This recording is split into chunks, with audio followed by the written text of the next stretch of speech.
naman kahit papano, nagkikita kami at nagkakausap. Sumamba siya sa akin, talagang hinintunan niya.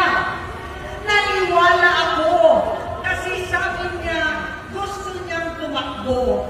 Ang sabi ko, tutulong ako sa abot ng aking makakaya. Pinakilala ko si Bongbong kay Inday.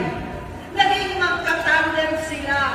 Pagkatapos noon ay biglang hindi na niya ako ulit kilala. Kahit si Inday, nagtataka, bigla ko na itsakwera. Kahit ganon, nangampanya pa ako para sa kanya.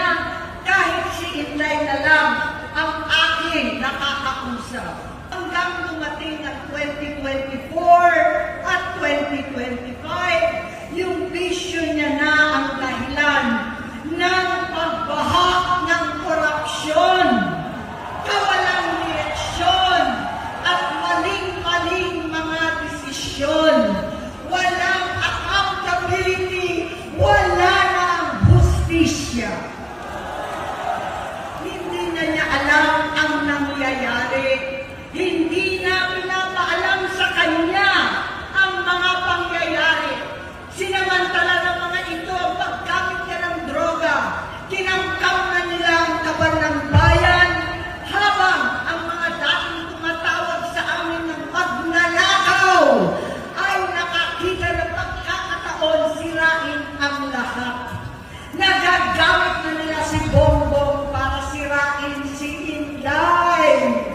Itinutulak pa nila si Bongbong at ang bayan sa bangin para umastang tagapagligtas. Mula sa pagtraidor at pagpapahamak kay BP Inday, sa confidential funds na tutuusin ang galing naman sa opisina ng Pangulo, hanggang sa pagpadukot sa dating Pangulong Duterte para itago na lamang sa ibang bansa. Ang kabaitan ni Bongbong ay naging kalupitan.